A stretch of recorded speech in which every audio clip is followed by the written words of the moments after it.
The Jets are trying to sign Sauce Gardner and Garrett Wilson to long-term contract extensions. That's the right move, but after the Jets are done with those contracts, there are three more cornerstone players this team should look to extend if the price is right. We'll discuss today on Locked On Jets.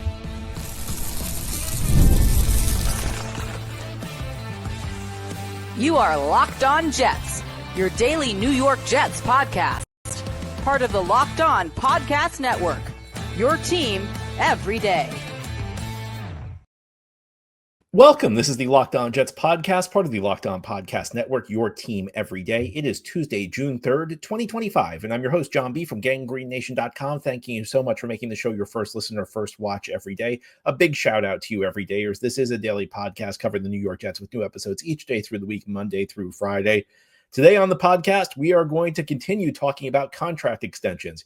Yesterday, we discussed the news that the New York Jets are in negotiations for long-term deals with Sauce Gardner and Garrett Wilson, and that should be priority number one right now for this football team.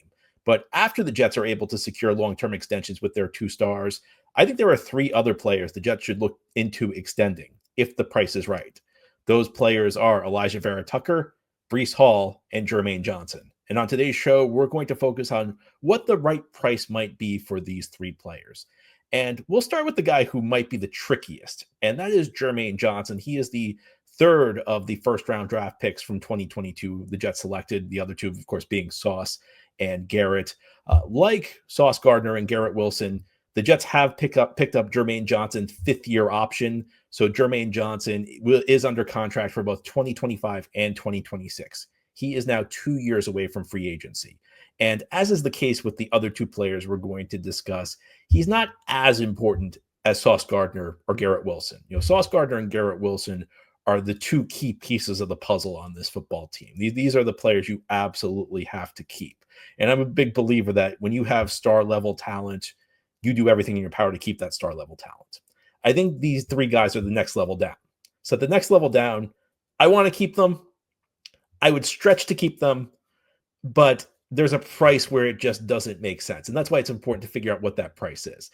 And figuring out the right price for a player is more of an art than it is a science. So what I tried to do was find players who have a similar career profile to the Jets were mentioning. Guys who career had a similar trajectory the first couple of years, and figure out what they got in their second contract and try and apply that to these current Jets players. And Jermaine Johnson's a really tricky one because his profile is very unusual. You can look at the raw stats and say, well, he only has 10 sacks in 3 seasons, but that doesn't really tell the whole story.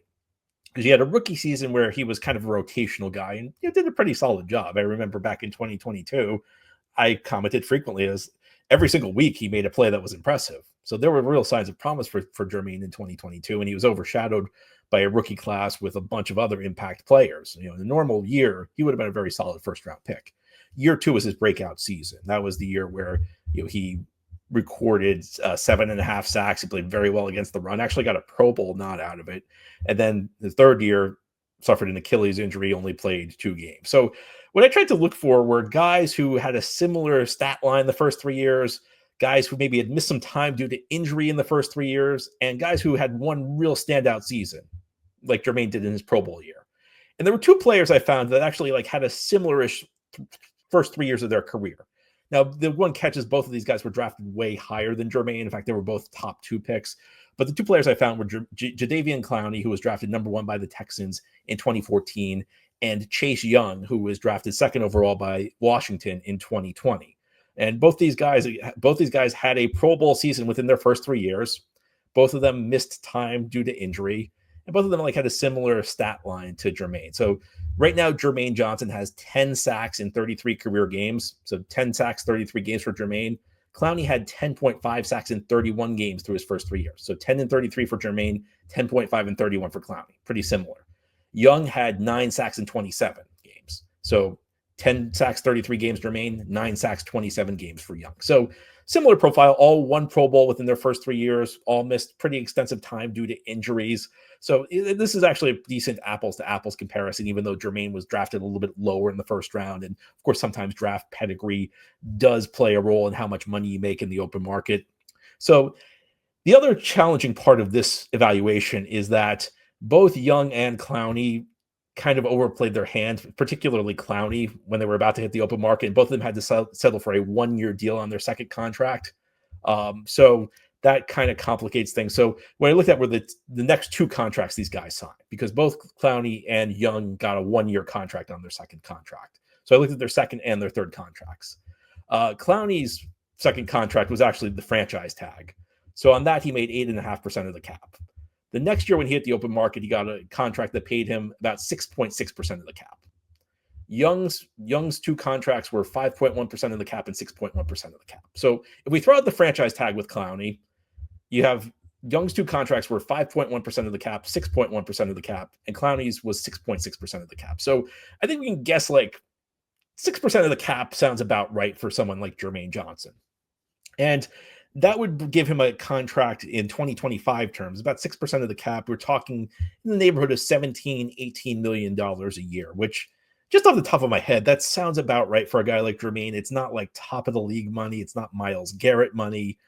It's not, it's not the type of money like the top edge rushers get, but it's decent money. And it reflects a player who's been effective, but a player who has missed time due to injury, and a player who's not a good player, but not an elite level player. And I will say this, that for where the Jets drafted Jermaine late in the first round, if he goes back to being the guy he was in 2022 for the rest of his career, the guy from 2023, if we get 2023 Jermaine production for the rest of his career, he's well worth the first round pick the Jets used on him. Now, there are a couple other caveats here with Jermaine. One is that I would not enter into negotiations with him at this moment, because he is coming off a very serious injury. He is coming off an Achilles injury. And the Jets do have the luxury of time here because they picked up his 5th-year option. He is now under contract for the next 2 seasons. So if I were the Jets, the way I would play this out is I'd look to see how he did in the first 4 to 6 weeks of the season, the first month and a half of the season. And if he looked like the old Jermaine Johnson, if he looked like the Jermaine Johnson of 2023, where, he's getting to the quarterback at a decent rate, he's holding up well against the run, he's setting the edge effectively in the run game, then I'd go to him. And I'd go to his agent and try and get him locked up long term. Now, as is the case with every player here, there are no guarantees the player is going to take a long-term deal. The player has to be willing to play ball. In the case of, particularly in the case of Jadeveon Clowney, you had an agent who kept overplaying his hand. And that's been like one of the stories of Jadeveon Clowney's career. Jadeveon Clowney's had to settle for a lot of 1-year contracts because the agent just asked for too much money. And, there are always the cases of the players who just say, I'm going to bet on myself. I'm going to go to free agency and max out there. But the reality is also in the NFL, 2 years is a very long time. And Jermaine Johnson's already suffered one very serious injury. In the NFL, a second serious injury, could be the end of your career. It could be the end of teams' interests in you. So I would imagine that Jermaine, if he gets off to a good start this year, would have some incentive to try and work out a deal with the Jets. I think Sauce Gardner, Garrett Wilson, you do the deals right now. You don't even wait, because these are guys who are already elite level players. These are your superstar level players. Jermaine's a good starter, and you want to keep him around. I'm a big believer that you keep around your quality players if the price is right. And again, the price, it's around $17 million a year. That sounds about right to me. If you can lock Jermaine in at that price for a couple of years, it's the type of thing that could become a nice deal for the Jets, because the cap keeps rising. So the deal, you lock in a player at $17 million a year, that becomes much more valuable as the cap continues to rise. It becomes a lower percentage of the cap as you move forward. And again, the question is, would Jermaine Johnson be interested? And the other question is, can he find his old level of play? Because if the Jets, if he comes back this year and does not play at a high level, you play this out a little bit longer. Maybe you wait till next year and you see if a year removed from his injury, he finds his old form again. So this is I think of the 3 guys we're going to talk about today, this is the most complex, because you have all these other angles in play where he's not in a contract year, where he's coming off a serious injury. But I think that those are figured. I think the comparables work. I think just off the top of my head, looking at the percentage of the cap Young and Clowney got on their second deals, that seems about fair for a guy like Jermaine. Now, here on the Locked On Jets podcast, we'll talk about another tricky evaluation, and that's Alijah Vera-Tucker, who of course has dealt with injuries pretty extensively through his career, but showed signs of a big bounce back in 2024. And I have confidence in AVT going forward. We'll figure out the right price for Alijah Vera-Tucker as we continue here on this Tuesday edition of Locked On Jets. Today's episode of Locked On Jets is brought to you by LinkedIn. As a small business owner, your work does not end when the clock hits 5. Your business is always on your mind, which means when it's time to hire, you need a partner that works just as hard as you do. And that's where LinkedIn Jobs comes in. When you clock out, LinkedIn clocks in. LinkedIn makes it easy to post your job for free, share it with your network, and get qualified candidates all in one place.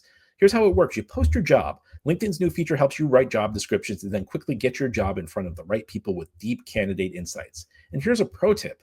Add the hashtag hiring frame to your profile picture to double your reach to qualified candidates. No wonder 72% of small businesses say LinkedIn helps them find high quality hires. We're talking about good players the Jets have drafted over the last few years. Of course, the Jets have a scouting department to find talent. Well, your small business can use LinkedIn as its scouting department to find top tier talent. Post your job for free at linkedin.com/lockedonnfl. That's linkedin.com/lockedonnfl to post your job for free. Terms and conditions apply.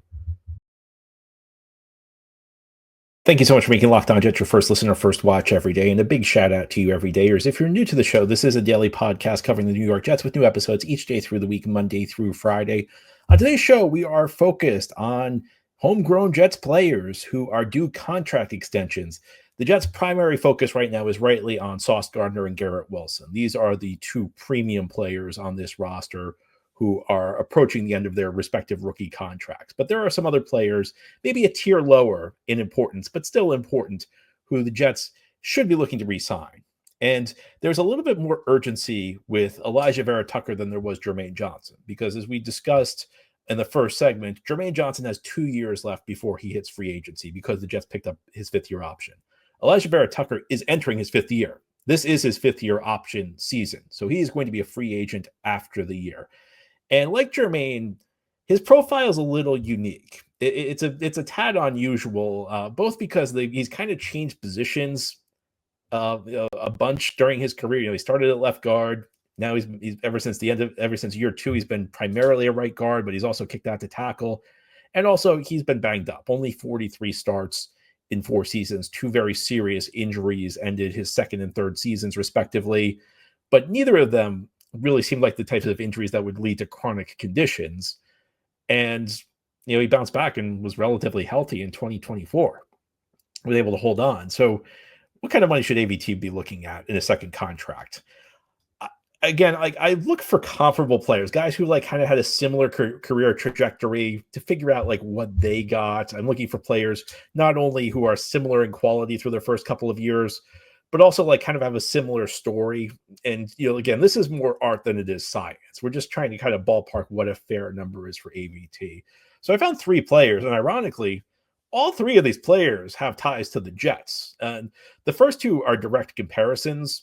The third one is more just kind of like a checking to see whether my conclusion was reasonable. And you'll see what I mean by the end of the segment. So the first 2 guys were James Carpenter and Spencer Long. And why were these guys significant? Well, both of these guys were relatively early draft picks. Carpenter was a first-round pick by Seattle. Long was a third-round pick by Washington. But both of them dealt with injuries in their first 4 seasons, and both of them had a couple position changes. They kind of both moved around the line. Carpenter, through his first 4 seasons, started 39 games. Long, through his first 4 seasons, started 31 games, and part of that was due to injuries. AVT again at 43. So 43 for AVT, Carpenter 39, Long 31. So guys who missed extensive time due to injury, although Long was a backup at the start of his Washington career. The other aspect of this is, again, these guys kind of changed positions. Carpenter started out as a tackle, then moved inside.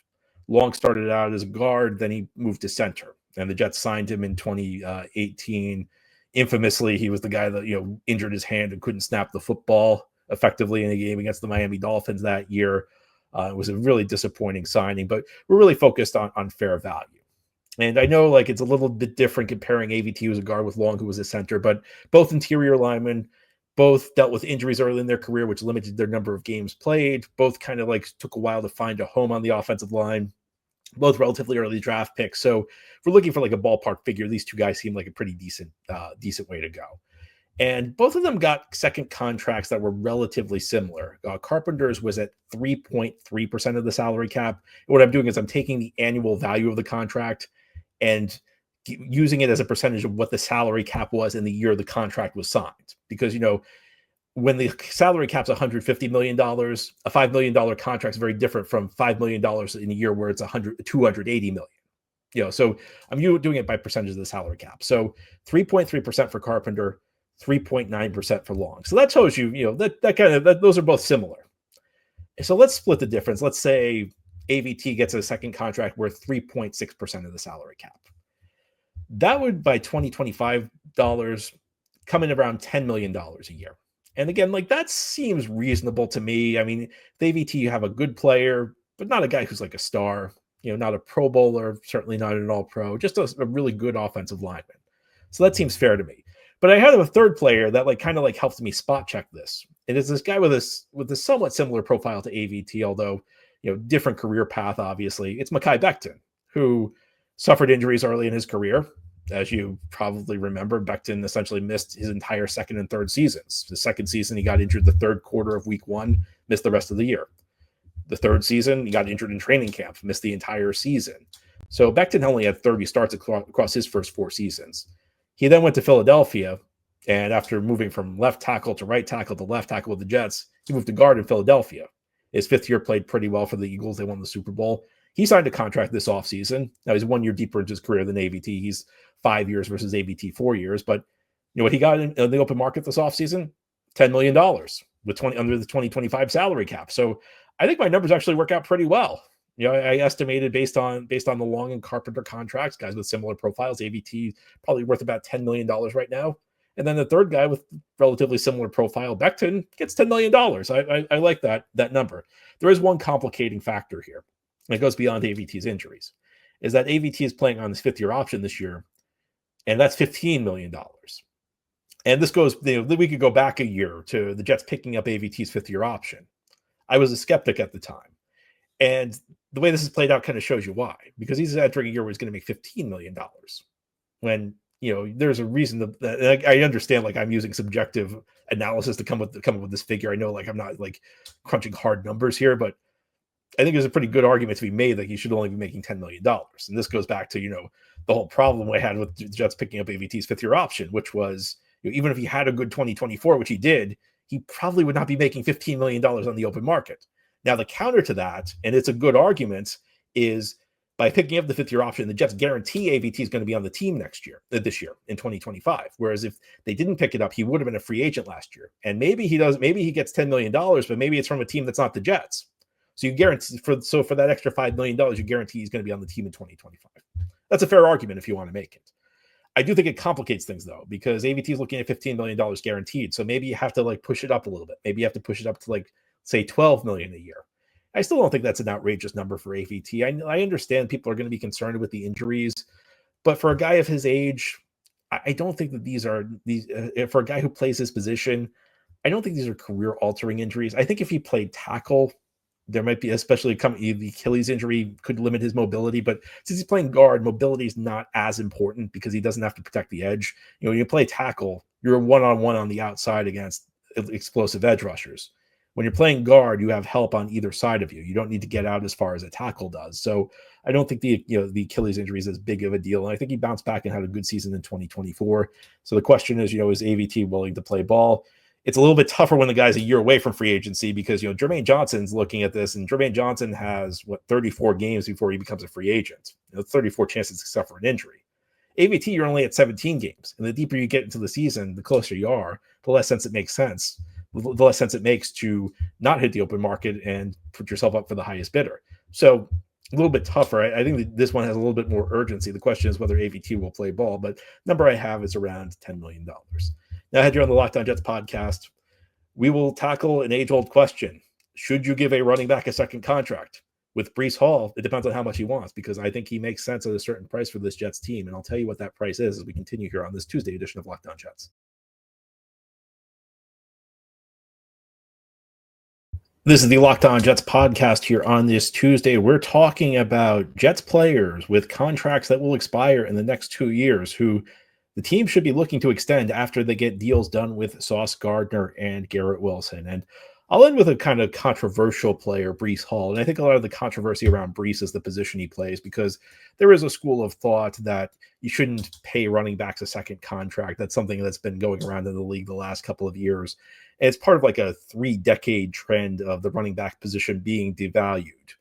And it seems to me like, sometimes the pendulum swings in one direction and you need it, because I think it's fair to say a couple decades ago, running backs were probably overvalued. A lot of the running game, an awful lot of the running game is based on the quality of your offensive line.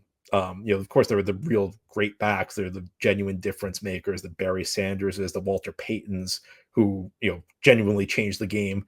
But there are far less of them than previously thought in the NFL. But I think like this is a situation where the pendulum swung a little too far. And we've just like completely ignored that running back. We've completely thrown out the idea that any running back could possibly have value. Of course, running backs do have value. And I think 2024 was kind of the year where it became clear this was an overcorrection, because you saw Saquon Barkley go to Philadelphia and have a huge role on that team. I mean, you talk about the greatest free agent signings in NFL history. I mean, Saquon Barkley's got to be in the top 5 by the Eagles last offseason. But also, Derrick Henry goes to Baltimore, has an excellent season, kind of takes that Ravens offense to the next level. Even Josh Jacobs, job he did with Green Bay. So I think it's unfair to say running back should never get a second contract.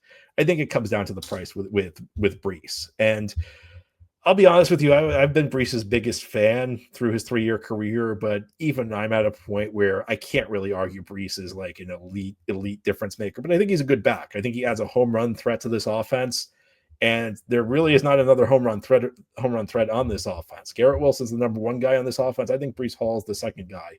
I think he's the sidekick on this offense, and the important sidekick, because he's the one guy that can break a 60, 70-yard play from scrimmage. So I looked at Breece's statistical profile through his first 3 years. Breece currently has 2,333 career rushing yards, and he's caught 152 passes. So I checked since 2011, which was when the rookie wage scale came into play in the NFL, and that's kind of like determined the economics of the league since then. I checked to see how many running backs in their first 3 seasons have had at least 2,333 rushing yards and 152 catches. And there are only 4 other running backs like that. They are Le'Veon Bell, Christian McCaffrey, Alvin Kamara, and Devontae Freeman. And, like yesterday's show, I mentioned this with Garrett Wilson. Now, Garrett Wilson was in very rare air. Again, this shows you how good Breece Hall is. But I don't think you can really say that Breece Hall is in the McCaffrey, the Bell, the Kamara class.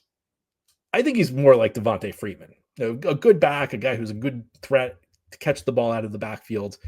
But you can't put Breece Hall like the elite level at this point, because he's never had a 1,000-yard rushing season. I know he came close in 2023, but there's never been a season where Breece Hall's been the best back in the NFL. And I know he's only been in 3 years, and some people think he's got potential to be more, but I don't think you can pay solely on potential. I think that when you look at Breece Hall, I think Devontae Freeman's a more relevant comparison than the other 3. And I looked at the contracts these guys got, and it kind of reflected that there were 2 tiers of this type of back, because McCaffrey's second contract was worth 8.1% of the salary cap, Kamara's was 7.6, and Bell's was 7, whereas Freeman was just at 4.9. So you have the 3 guys in the top tier, 8.1, 7.6, 7. The second tier was 4.9, so just under 5. So it shows you that there is a difference. And I actually think like the difference between these 2 tiers is a pretty good judge of what I'd be comfortable with for the Jets, because at $4.9 million, you'd be talking about a deal for Breece Hall that would average about $13.6 million per year. And to me, that's a little high on the high end. It would make him a top 5 paid back in this league when, he's not really a top 5 back. But again, like looking at his role on this team where there aren't a lot of great skill players, where there's no other home run threat, where he still has some miles left on the odometer. I mean, he's through 3 years, but one of those years he only got 80 carries because he was injured. So he's only got 512 rushing attempts in his career. I mean, there still should be some good years in front of him. I think $13 million off the top of my head is kind of like the figure I've come to as like a reasonable deal for Breece. If they can get him at that price, I think that's a good deal. Whereas if we're talking somewhere in the McCaffrey, Bell, Kamara range, let's split the difference and say, like, McCaffrey was 8.1, Kamara was 7.6, Bell was 7.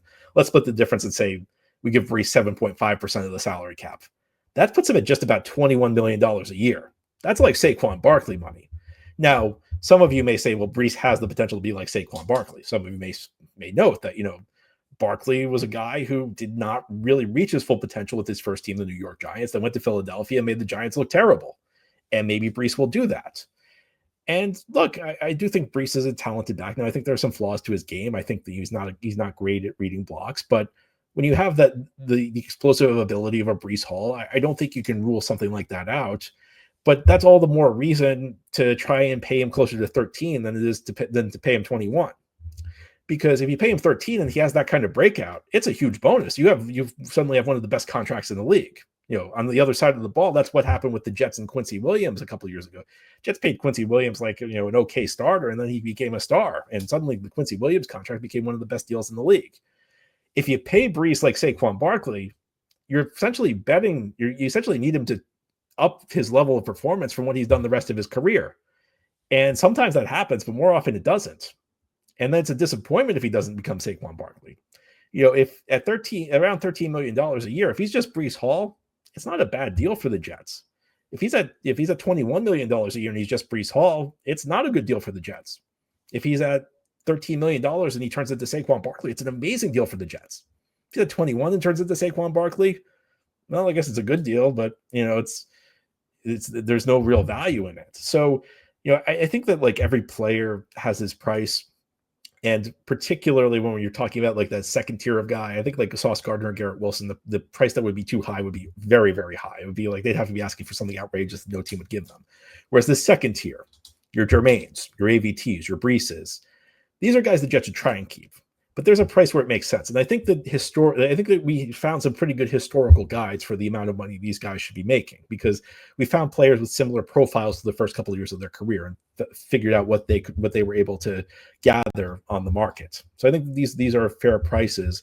And after the Jets finish these contract extensions with Sauce and Garrett, they should turn their attention to this trio, Jermaine, AVT, and Breece, and see what they can do and see if they are amenable to taking reasonable deals, because it could help continue to lock this core in and then give this Jets a foundation for the future. Anyway, that's all for today's episode. This has been the Locked On Jets podcast, part of the Locked On Podcast Network. Your team every day is our motto. As always, if you enjoyed the show, hit the subscribe button where you're watching or listening so that you'll never miss an episode. If you enjoy the show and are listening on a podcast source, give it a 5-star review. And if you're watching on YouTube and enjoy the show, give this episode a big thumbs up. It helps us out, helps other Jets fans find the podcast. Enjoy your Tuesday, everybody. We'll be back tomorrow, and send in your mailbag questions because we're going to do our weekly mailbag. Talk to you then.